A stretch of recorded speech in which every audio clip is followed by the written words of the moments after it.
So can we start off with some basic biographical information? So your name, your date of birth, your place of birth, and your current status, please.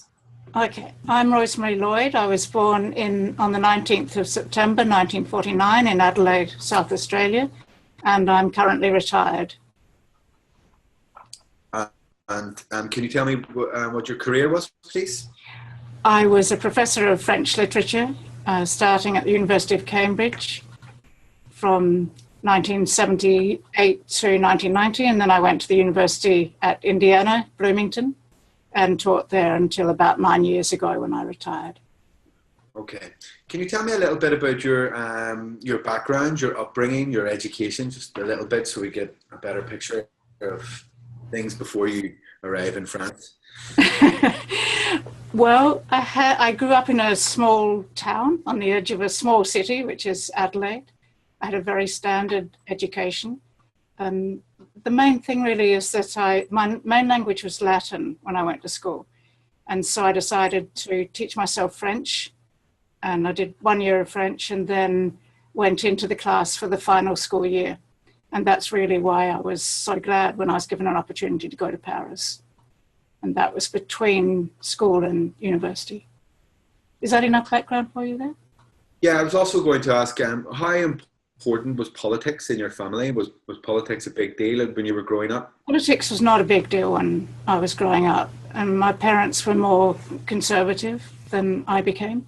But of course, any Australian growing up in those years was bound to be involved in the Vietnam War and debates about the Vietnam War.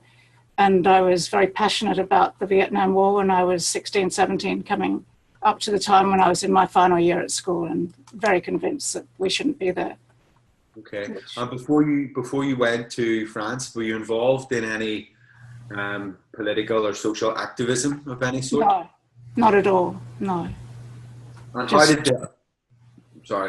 did the anti-Vietnam movement manifest itself? In my family, it was mainly in enormous debates between me and my brother, who in those days wanted to be a member of the armed forces, so he never did that. He was a cadet. But we certainly, in our little town, it wasn't possible to enter into politics at a greater level than that. I didn't have a car. I wasn't able to go down to the city. It was just too remote to be involved in it ways other than debate. Okay. So how did you find yourself in France in 1968? What brought you to France?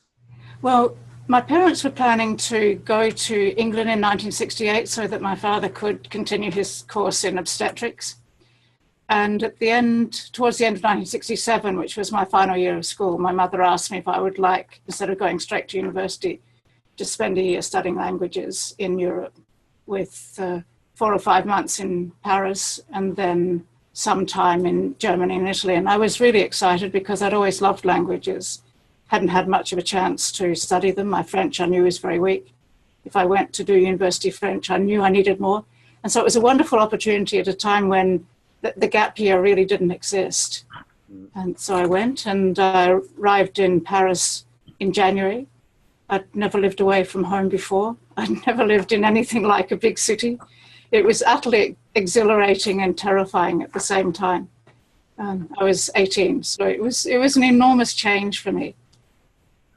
And then suddenly, well, most of the early months I spent living in a room that I'd rented with a family out at Neuilly, and the family took absolutely no notice of me. So on the 1st of May, I decided to move down to a student hotel, which was on the Place Maubert on the Boulevard Saint-Germain. And then a few days later, of course, I'd been studying so hard that I really wasn't aware of what was going on. So a few days later, I went to the Sorbonne and the door was locked. So were you studying it in France, or were you just... No, I was taking the Cours de Civilisation Française at the Sorbonne, which was a really amazing course. It was very wide-ranging. It did history, politics, literature, and language. And it had some wonderful teachers, and I was very much involved in that, and just not aware of what was happening elsewhere until I moved to the pension that I was staying in at the Place Maubert. And that was... Sorry. What did you make of the French university system? I thought it was very theatrical. You would go along to these huge lectures. Even for our course, the lectures were huge. And you would sit there and you would listen as the professor came in, and at the end you would applaud. I thought that was absolutely amazing and utterly unlike anything I'd experienced in Australia. But the smaller courses were fine. And I have to say, I wasn't really aware at that point of what was happening for students within the real French system. The Cours de Civilisation was for foreigners, and so we were really on the outside of that. So I was going to ask, was there any sense that something was in the air? Was there any sense that things were bubbling along? Whether it was... No doubt there was, but not to Rosemary Lloyd. I was unaware of it until I came and found the great gates of the Sorbonne closed, and there was a sign up there saying, "Come to a manifestation." So I got out my dictionary and looked up what a manifestation was, and I went, and I must say my vocabulary improved dramatically in the next few weeks. And then I did start to become much more aware of what was going on. And in fact, we had a really amazing politics lecturer. This will give you an idea of the quality of the professors who were teaching us for this little course for foreigners. He was Maurice Duverger, who was extremely distinguished. He was a politician and a lawyer and wrote for some of the major newspapers. And he, after our course had begun again, there was about a week's hiatus where they were looking for rooms for us because the Sorbonne venues were all closed down. He came to his class, rushed in. I'll never forget it. He rushed in and said, "Yesterday I was in the Middle East, and today I've just arrived on the plane, but I've come to talk to you, and I'm not going to tell you about the politics of Louis XIV as is on the schedule. I'm going to tell you what's happening all around you." And that was when I really became aware of the whole complexity of May 1968. And I take my hat off to that man. He had enormous impact on me, I must say, in terms of what I thought a professor ought to be as a result of that. But I think he was rare. I really do. Yeah, probably.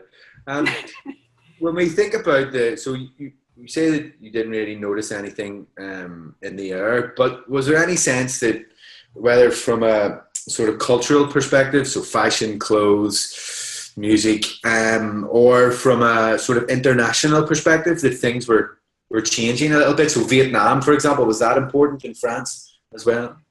I don't think Vietnam seemed to me to be important in France. Not at all. And I just didn't have enough contact, I think, with French students at that point leading up to the 1st of May to be aware of what was going on. I didn't have a radio. I know this will sound really strange to people living now. I didn't have a radio. I didn't have access to television in the house I was staying with. So I was really cut off from everything that was going on, and my French wasn't good enough to read newspapers. It was really only when I became involved in some of those demonstrations and talked to other people that I started to realize what was happening. And culturally, did you notice much of a difference compared to what you had experienced back home? Enormous. Far more reserved, far more intolerant of strangers and foreigners.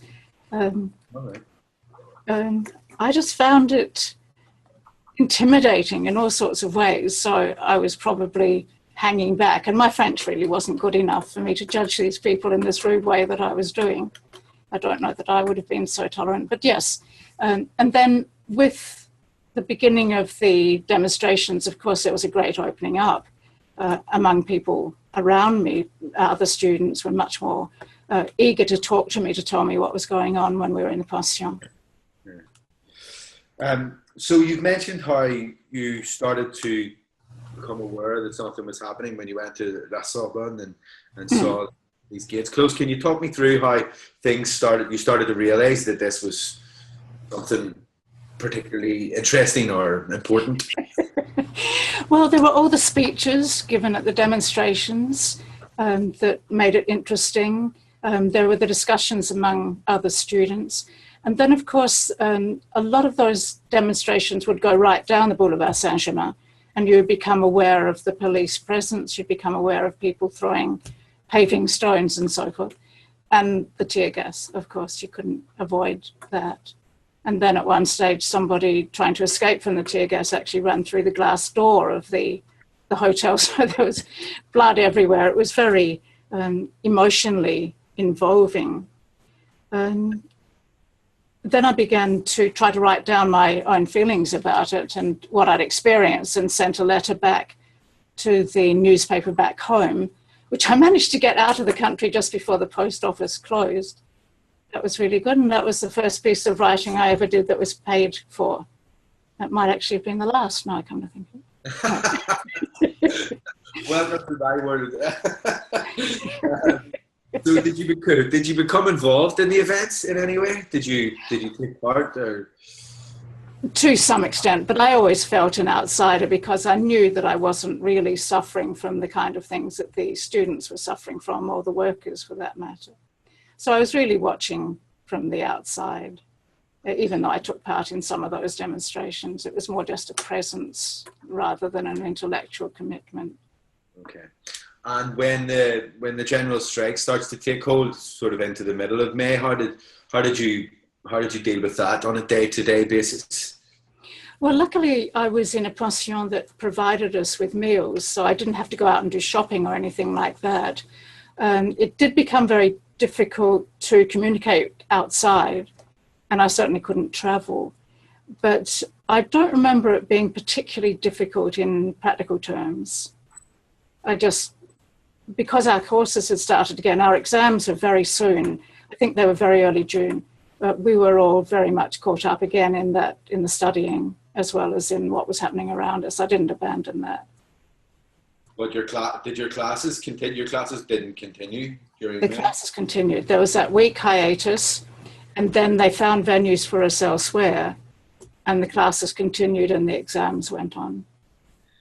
And did you have sympathy for the movement, or did you feel as though it was unnecessary? Oh no, I had immense sympathy for it. I was totally convinced, perhaps naively, that the students did have a very hard time. And I knew less about the workers, of course, but I became convinced by their cause as well. But it was mainly the students, talking to them and realizing the immense sizes of the classes that they were in, and seeing some of that in the courses that I took too. And hearing from them about how remote the lecturers and professors were. And all of that struck me as something that really needed to be changed. Yeah. When we talk about or read about 1968 today, and which there's a lot of material, one of the big debates is around the idea that there was an attempt, and perhaps a failed attempt, to bring together students and workers. Yes. During events. Can you talk to that? Did you have any experience of that? Did you have any reflections on that? Yeah, I was very excited by that. It suddenly made me feel that as a student, I was part of a much wider movement. And it did seem to me at the time that that was becoming quite successful, that students and workers were crossing what were probably class barriers, though I was less sensitive to that, and were being able to communicate and perhaps start to work together to create something new. Okay, good. I mean, another quite cliched interpretation of 1968 is this idea that everybody suddenly started to speak to each other, often referred to as la prise de parole. Did you have an experience of that? Is that how you felt things were playing out? And can you explain? Feel that. Why? I did feel it. Sorry, go on. I know I was going to say, so did you have experience of that? And where did you think that came from? Why was that such a big deal? I really think it was because students and workers started talking that class barriers came down, and people were also involved in something that seemed to be really important. So they started talking about it, and certainly from my perspective, and I think it was partly to do with my increasing language skills, but I certainly felt that many more people were talking to me. I could talk to many more people. It just felt as though there'd been a melting of the ice. Good.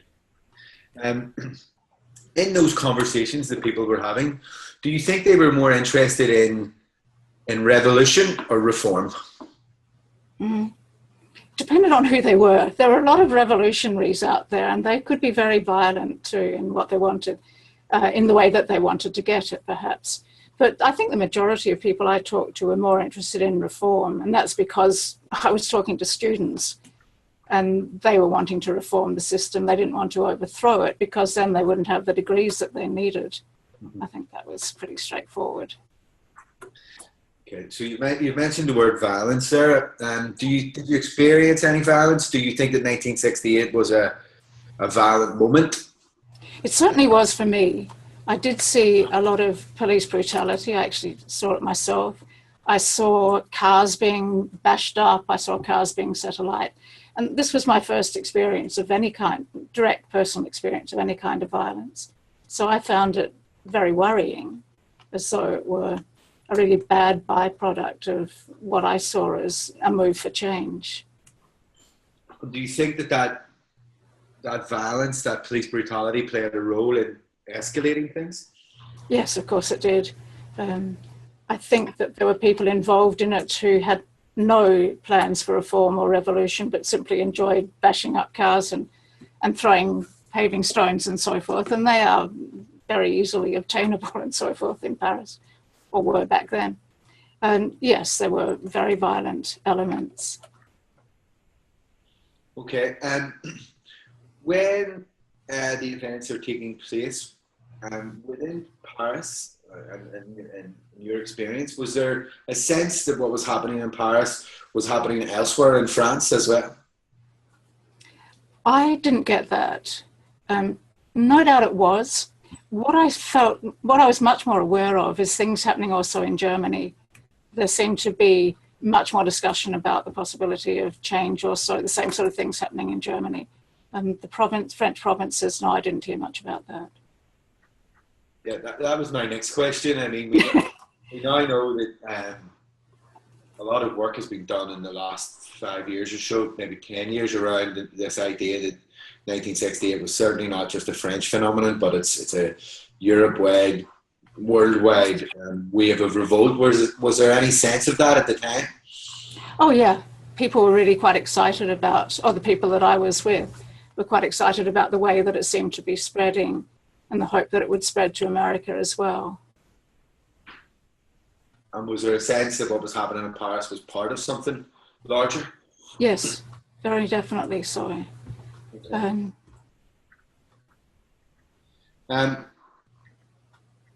Can you remember what your feelings were around the way in which the political elite at the time responded? And when I say political elite, I mean people like de Gaulle or Pompidou, Mitterrand, the top end. Yeah, I particularly remember de Gaulle and the speeches he made, because by then I did have access to a television in the hotel, and I remember him saying, "Je ne me retirerai pas," which is, I suppose, the quote that everybody gives. That sense of intransigence was very strong. And there was also a great fear towards the end that he was bringing in the troops and that they were going to surround Paris. That was a very strong feeling and remained with me, really, as my image of de Gaulle is the man who wanted to bring in the army.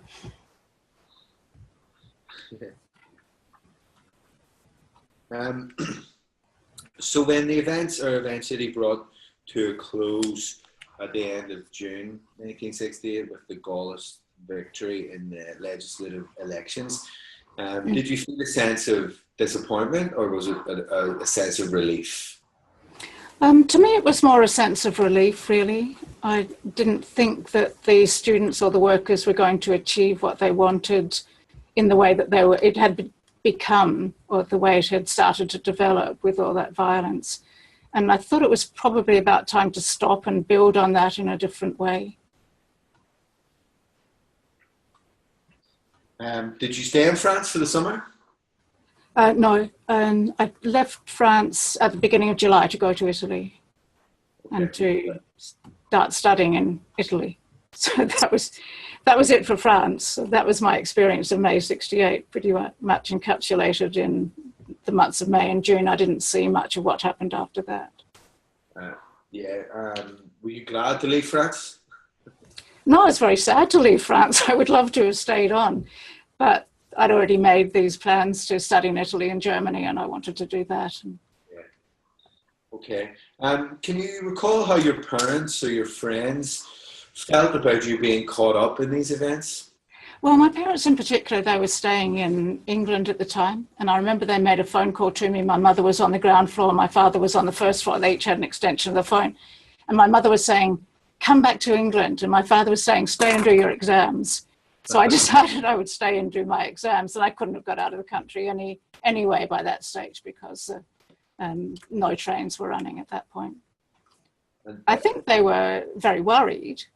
I don't know that my friends were very worried. They were probably more envious of what I was able to do in Paris during May 68. But my parents were certainly, my mother was worried. I think my father saw it as an opportunity. Did you think about leaving France at any time during the events? Not seriously, no. No. I really wanted to get those exams done, that course done, to take the opportunity that I had because I knew I'd be going back to Australia. I thought I might never get back to France. I wasn't really intending to be a French professor at that stage. So I didn't want to go back. Okay. How did you perceive the impact of these events on France, perhaps in the short term, and then maybe talk to the more long-term impact? Yeah, well, short term, I was less aware, I suppose, because I'd moved on then. But looking back now, I would have said, if you'd asked me that in the 70s, that it had been immensely important and had changed a lot of things. But 50 years on, I'm beginning to think, when I look at the size of the student classes, for instance, in France, and the remoteness of some of the professors still, that not much has really changed. And that's really disappointing to me. Of course, a lot of other things have changed in France, and that opening up of la prise de parole, as you said, I think that made an immense difference, that people then became much more open, they talked more to others, that the way in which they had remained so cut off from foreigners after the war was really coming to an end with 68, and that's probably what was the biggest change that 68 brought around. And I'm sad to say that because I'd much rather it was a change to the university system. Yeah. But you can't have everything. University system. University systems, yes. Bit of a monster. Do you think it was a positive moment?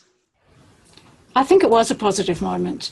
I think it was positive in all sorts of ways, and that it made it possible for people of different classes and different outlooks to start talking to each other and really reconsider what they might do with France. I don't really see that violence as having a long-term negative effect.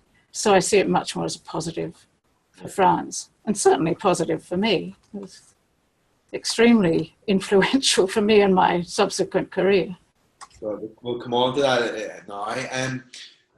First of all, do you think that your experience in 1968 had an impact on how you would subsequently understand France? Oh, definitely. And particularly in the way I then became a 19e-iste, because that's a century full of revolutions, and I felt that I had a much greater understanding of how revolution worked and how it failed. So, yes, it had a direct influence in that way on my choice of area. And it also, I suppose, really focused me on interest in France more generally. A greater feeling of understanding than if I'd just gone through that course with nothing happening at all in the outside world.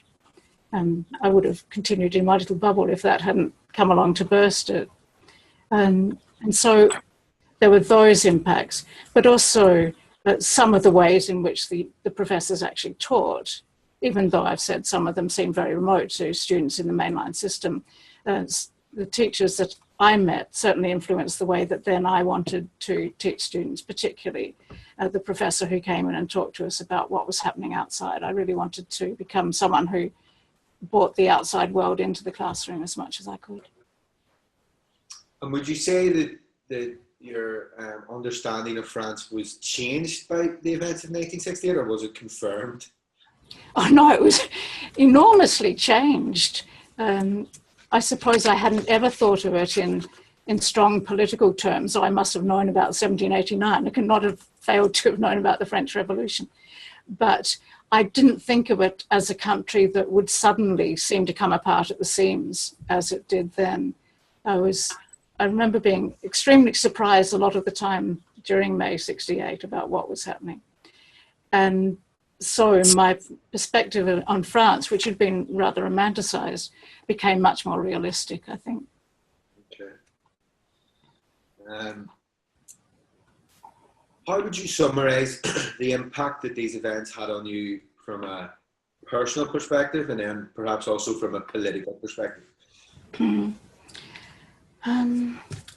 Personally, obviously I grew up a lot. I mean, you can't live through those things and not become a slightly less naive than you were when you started them.